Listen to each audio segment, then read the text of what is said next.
Okay, starting things up. It is peak of the week, Wednesday.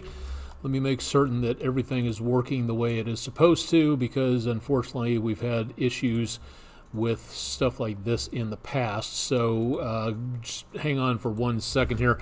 Welcome to the show. If you've never been here, by the way, this is News 12 in Chattanooga, Tennessee, southeastern United States. And this is us giving you more information in regards to what's happening with the weather out across the southeast U.S. We are again live. This is your opportunity to ask questions. We've got the chat function fired up on Twitch and on YouTube ready to go. So if you have any questions with what's going on with the weather, either locally or other places, just go ahead and say so, and we'll go ahead and hop right into it because it looks like we're all set up and ready to go here. One last thing, let me get the date taken care of. Unfortunately, I forgot to do that on the YouTube channel, so it is the 24th of July, 1 week left in the month, coming up on August, and more potential for more showers and thunderstorms as we get into the next several days. And if everything works, it is a good possibility that we are going to be seeing some more heat heading our direction, and we've got too much of that as it is. More information about a couple of days ago where we hit the hottest temperature ever collectively in the entire planet. That is exceptionally not good news. I wish we had better, but unfortunately that's about as good as it gets.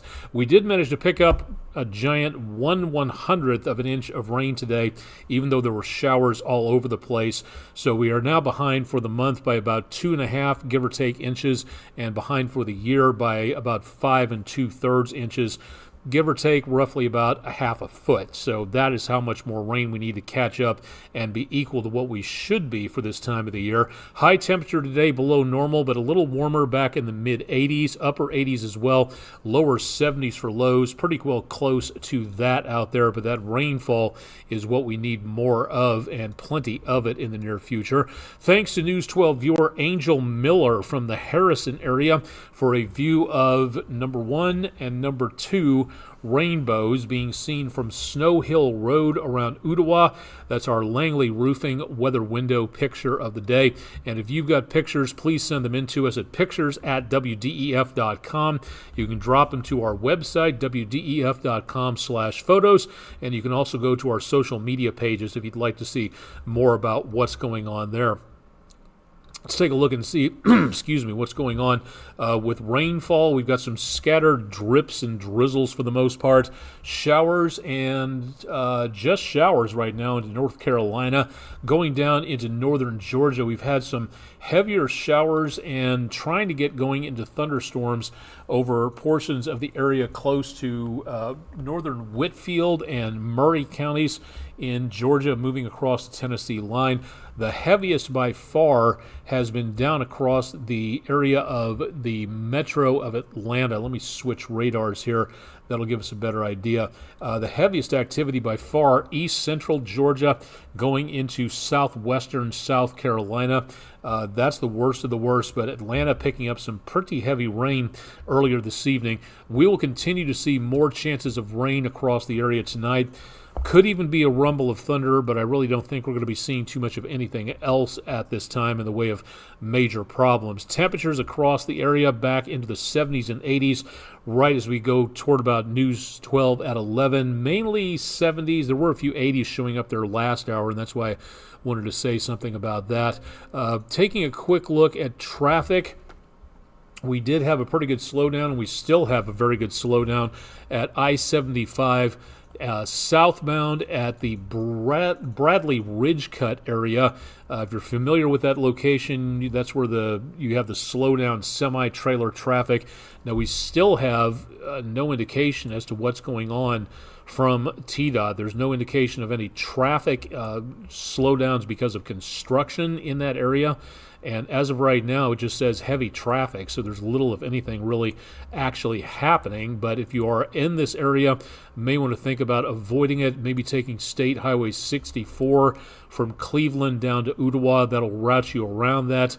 Might be a little bit of a ragged way to go, but at least you'll get out of this particular scrum, which is stretching from about This is the, pardon me, this is the south, northbound area going up to the ridge cut. I'm sorry, that was northbound on that. I should have seen that earlier. That, again, going from roughly about the Highway 1145 exit off of Ottawa all the way back to about Bancroft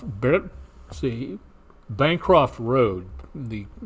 Unfortunately, the bifocals don't really work all that well sometimes. So northbound 75, pardon on that, heading from Cleveland and Ottawa up toward Maryville and around Knoxville, and the 40-75 split up that direction. So could be looking at some problems. There is a traffic sign you can barely see there, so I'm assuming this is a construction-related thing, but TDOT not saying anything specifically about this whatsoever. From downtown Chattanooga on the Bailey's Heating and Air camera, we've got some ragged clouds out there, and we'll continue to see the potential of some of those clouds sticking around, but no problems with traffic downtown. 153 and 64 on the Plainview Outdoor Advertising camera.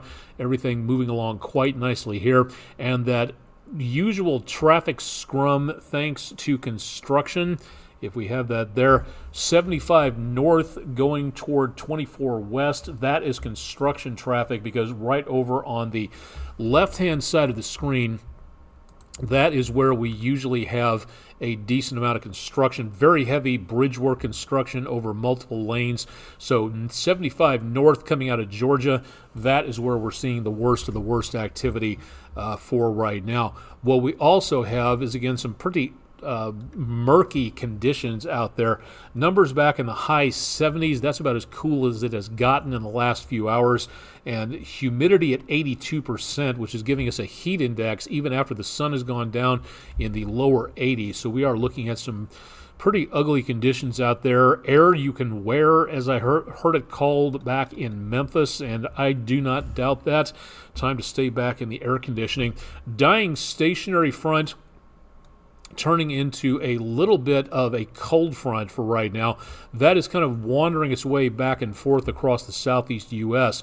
Another cold front on its way will be moving a ton of dry air just north of us. Now, that may reduce our chances of rainfall into the next several days, but we will still have chances of rain thanks to all this warm, moist air down toward the Gulf of Mexico. So we will be seeing that potential of more showers and thunderstorms out there. But if the air is dry enough, and this is where the if comes into play, we may see the potential of less rainfall, more sunshine with the clouds parting with that drier air coming on through, and that means we may see some warmer temperatures. Emphasis on the word some. I do not see anything in the way of anything involving a huge heat wave coming up. Pardon Sylvester the Spider sitting up there trying to help make the world a better place by getting rid of more mosquitoes in the area. Pardon to all the arachnophobes that I did not point that out sooner. Temperatures, again, patchy fog overnight, not out of the question, and then higher 80s to lower 90s as we go toward the end of the weekend and into next week. Again, that's about normal for this time of the year, roughly 90, 91 degrees.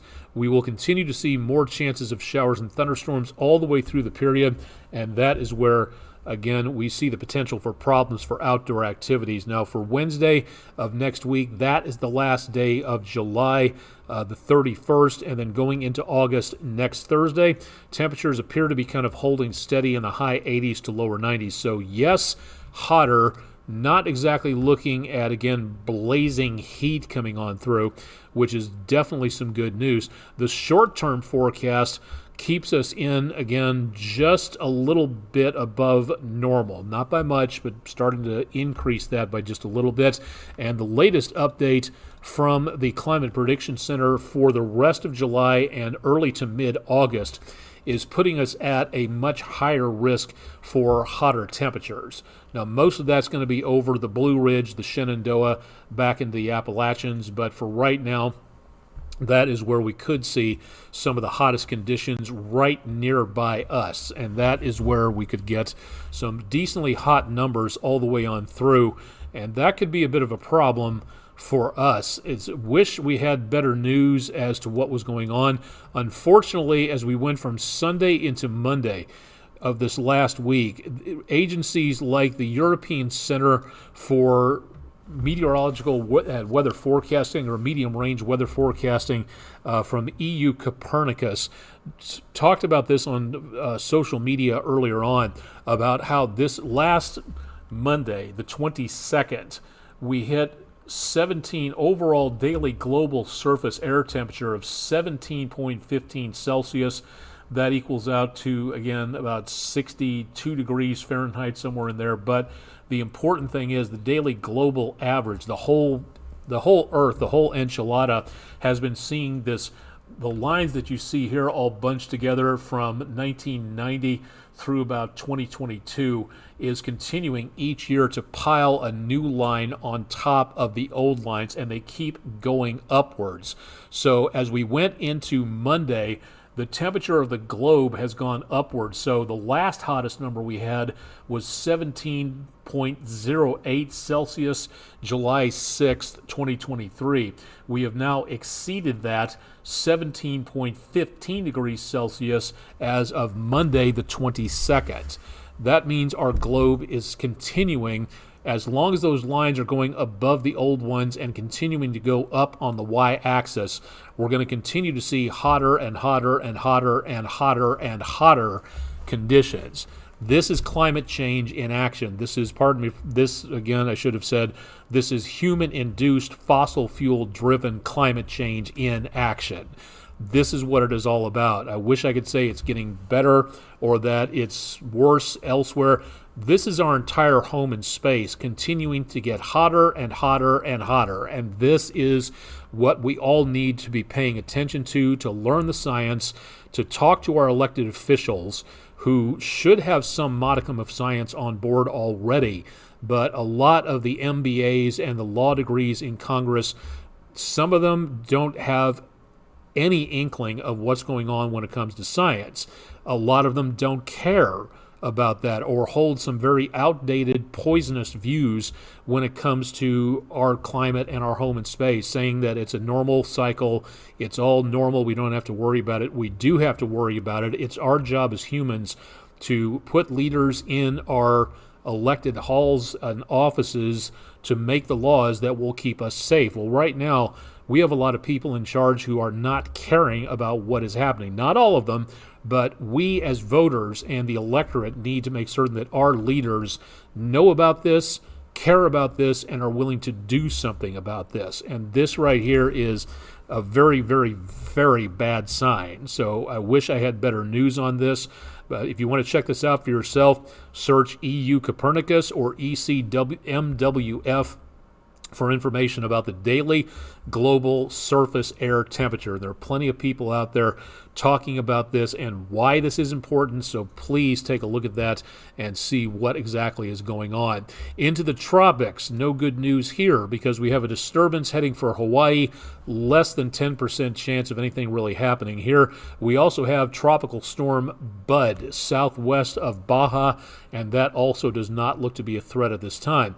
The activity here is a good possibility that we are going to see areas into the Atlantic waking up in the next several days and a couple of weeks. As we go from July into August, we're seeing, again, some very healthy waves of energy coming in from off the Sahel and Western Africa, south of the Sahara. So these could be our next storms, depending on what happens.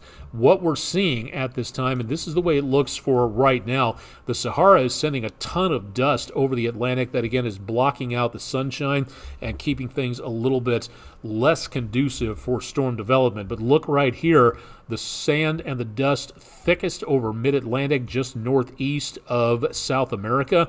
We are now seeing less sand and dust here, with that going back to the north across areas around Morocco, back toward around the area of Spain and the entrance to the Mediterranean. So those storms making their way off of Africa, they might have the opportunity to develop into something. And if they strengthen and make their way all the way across the Atlantic, this is what is waiting for them. Any temperature over 80 degrees is considered to be very warm waters, and exactly what these areas of low pressure need to develop very quickly. So again, somewhere in the next, say, 10 to 14 days, it is possible that, according to what we've been hearing on a lot of social media chatter from the experts out there, they're showing the best potential for activity here first. And that, again, could begin to develop more storms over this area of the Atlantic, from Cuba all the way back to mid-Atlantic Ocean. And that could spell trouble, especially going over those areas of warmer water, which means that if you're planning a trip to any beach, any ocean-going vacation, East Coast, Gulf Coast, Key West, Hispaniola, Puerto Rico, the Mexican coastline, the Central American coastline around the Caribbean, the Bay of Campeche, anything like that, you need to be weather aware, because somewhere in this area or just after that, we could be looking at a big ramp up in activity. If you're taking vacation anywhere out that direction, any of those locations, anywhere around this area of the planet, you're going to need to be weather aware, and you're going to need to be flexible with your vacation or your travel plans, because this could get ugly very quickly. Remember, we've only had 3 storms so far, and that's it. We could have a lot more. We are still looking at the potential of a very busy rest of the season, and tonight, the 24th of July, we are only a month and 24 days into the entire season. We don't even peak on hurricane season until September the 10th. We've got a long way to go, and a lot of problems could crop up in the semi-near future. So please be weather aware and keep it tuned to News 12 for more information on that. All right, quick check of some very neat science. If you'd like to give this a try, this is starting tomorrow. If you're watching on Thursday, it starts today at 4 p.m. Eastern Time, Thursday the 25th. The National Oceanic and Atmospheric Administration, or NOAA, you may have seen the logo around from time to time. You may also have heard of some political machinations that some have said that NOAA is outdated.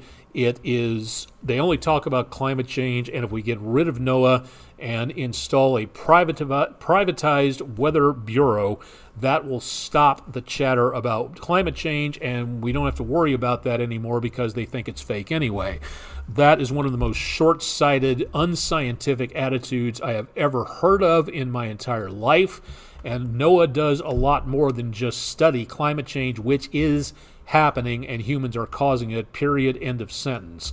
This is something to take a look at about what else NOAA does. And again, the opportunity to look live from a remote operated vehicle, 30-minute events, your opportunity to ask questions of the scientists that study the oceans. Particularly, they're going to be looking at deep sea habitats that were affected by the Deepwater Horizon oil drilling facility, and what that is still doing to the areas, the biomes, the habitat areas of the Gulf of Mexico. A lot of that oil is still around. It is still causing problems. Drawing that oil up out of the undersea is not any good for anybody. It's time to follow the hashtag keep it in the ground when it comes to dirty, polluting energy sources. We need to concentrate more on green, renewable energy sources, but this is going to be an opportunity to take a look at what Deepwater Horizon did to the Gulf of Mexico. Tomorrow's topic is going to be about invasive species, or in this case, lionfish, which are poisonous, don't help out an environment. They are very invasive. They take over, and that can cause problems for an environment in the undersea area. On Sunday, the 28th, the topic will be life at sea. Monday, the 29th, Twilight Tech ROVs, remote operated vehicles. Good opportunity to learn about the technology there. Life in the deep sea starting Friday, the 2nd. At 2 p.m. Eastern, Saturday the 3rd at 11 a.m., diving and landers that go into the ocean and drop down toward the ocean floor to study flora and fauna out there. And Monday the 5th of August, 6 p.m. Eastern, it's going to be about girl power, about women and girls getting into science, and that is really cool to be able to see more girls getting involved in science-related activities, especially this, studying our oceans and helping people understand how things like crude oil drilled from underneath the sea floor and spilled and polluted at thousands of gallons per day can affect life in the ocean. I remember collecting tar balls on the beach of Orange Beach in Alabama way back when. I had a collection of those back when I was in Memphis. I don't know what happened to them, but they're around somewhere. And that, again, was a couple of years after Deepwater Horizon. So want to know more about what NOAA does? Golden opportunity. Starting Thursday the 25th and going through Monday the 5th of August, your opportunity to learn a lot more about what NOAA does and how our tax dollars, yours and mine, go to pay for a lot of this research, which keeps us safe, keeps us knowledgeable, helps to study things like fishery behavior and shipping channels and severe weather detection and prediction. All of that is what NOAA does, including looking at what the ocean does to help everybody on the surface and even under the water. So again, something to take a look at there. I really hope you take advantage of that because that is a really cool option there. Coming up next weekend, if you have the opportunity, the Barnard Astronomical Society will be holding a star party, weather dependent. Again, that depends on whether or not we have rain and clouds and stuff like that. So if we have that, they'll postpone it. You want to know more about that and getting your kids introduced to the science of astronomy, they'll have the telescopes and the binoculars at the Cloudland Canyon State Park Disc Golf Area in Rising Fawn, Georgia. And that'll be again Saturday, August 3rd, 8:30 to 11 p.m. So thank you, Barnard Astronomical Society, for doing something like this and helping people learn a little bit more about how cool the universe is, or in fact the multiverse, if that's the way that it works. All right, our question for the day for our friendinroofing.com weather poll for Wednesday: Chattanooga and the Tennessee River Valley belong to which alley of tornadic weather? I grew up in Kansas, which is part of Tornado Alley, but does that encompass the rest of the country or a good portion of it? So Tornado Alley, Hoosier Alley, Dixie Alley, and Carolina Alley. Which one of these does it belong to? 77% of you and my co-anchor Andrew Harrison said Dixie Alley, and that is the correct answer. These are areas where you may have a lot more tornadoes happening than in usual locations. It's been debated recently about the fact that Dixie Alley may be growing in size and kind of shifting to the east-southeast a little bit, given the amount of activity in Alabama, southern Mississippi, and even back into parts of Georgia and southern Tennessee. So that's kind of interesting to take a look at there. If you'd like to vote in one of our polls, we'll have a brand new one coming up at midnight for our friendinroofing.com weather poll of the day. Go to wdef.com/vote now to make your choice, or go to, again, our QR code that you can see here on the screen and your opportunity to vote in our poll. And thank you very much for doing so. That whole NOAA education thing, they're available on social media at NOAA Education, and also again online from the National Oceanic and Atmospheric Administration on their Ocean Explorer website and also through their education program. NOAA does so much that if you don't take a look at it in general and over a wide area of just what they're involved in and how incredibly cool it is of what they do and how they do it, you really, if you're just calling for their demise and to be replaced by a for-profit weather organization, I'm not going to say their name, but again, this is something that, again, is very short-sighted for what NOAA does in many locations. The National Hurricane Center, the National Weather Service, studying the effect of debris on the ocean, fisheries and how we can research sustainable food practices, studying the information that come in from satellites and how that data we can use to study our own planet. Marine and aviation studies, looking at what goes on to keep planes safe in the air, ships safe in their channels, and to use that data out there to find out more. Charting information, making the ocean and the air lanes safer, good opportunity to more there, and setting off sanctuaries, what we can do to help preserve ocean life and the ocean environment. That's just a small amount of what NOAA does. So I beg you, take a look before you start cheering on NOAA's cutting out. If sometime in the next administration becomes a political reality, there's a lot more to NOAA than you may think, and you really should take a look at what is being done out there. So please give it a look and see what is going on. Think that should just about do it. We've been on for about 25 minutes. Tropics forecast, more rain out there for tonight. And we did the weather picture, so I think we're decently good on that. So we'll probably just go ahead and wrap it up for this evening. Again, if you've got the opportunity to learn more about what is happening out there, we got tons of information on our website at wdef.com/weather. That's also where our main forecast is, so drop by and find out more. Again, planning ahead with what's coming up with the heat next week and into August. Now's the time to start getting ready. Plan ahead to make certain that you've got plenty to drink out there, some cold water to replace what your body sweats away, especially if you have to work or exercise outdoors.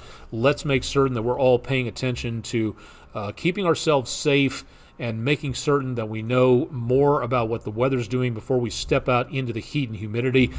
Please make certain you're keeping an eye on the people you're working or exercising with. Let's keep everybody safe. Let's keep an eye on what is happening out there, and again, be weather aware, especially where the tropics are concerned, because we have a lot of stuff going on that we really do need to be paying attention to on so many fronts. So again, and no weather pun intended there. We'll continue to monitor again here for anything changing where it comes to heat or severe weather or anything else. And of course, you can keep up to date with what's going on. Bottom of the screen, our website, wdef.com/weather, which if you take a look in the lower left-hand corner of your screen, you can see our 7-day forecast. That comes from our website as well through the computers we work on here. So we have your forecast readily available for you at just about any point in time. If you'd like to contact me, email address right there, aonek@wdef.com. And if you like what you see, if you don't like what you see, if you want to see more of something, less of something, give us a shout. We'd love to know what would draw you back here to keep watching us, our weather blog, the exclusive video weather blog in Chattanooga, Tennessee. As far as I know, no other TV station here is doing this. Your opportunity to ask questions and be involved with what's going on with the weather, and we're glad to help you stay informed. That's what we do. We depend on you as viewers to let us know what you see going on out there. So if there's anything you'd like to take a look at more of on our weather blog, please say so. We need emails, phone calls, anything like that.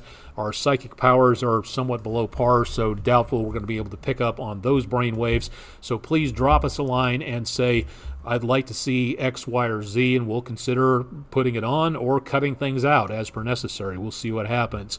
All right, that should do it for Wednesday night, peak of the week, the 24th, 1 week left in July.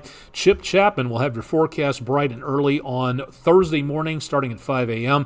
And, of course, I'll be back with more weather overtime coming up tomorrow at about 9:45, 10 o'clock. Andrew Harrison's got to record some stuff in the studio, so we might start a little bit late as we go into Thursday evening. That's it for our exclusive video weather blog, Weather Overtime for Wednesday. Thanks for joining us. And again,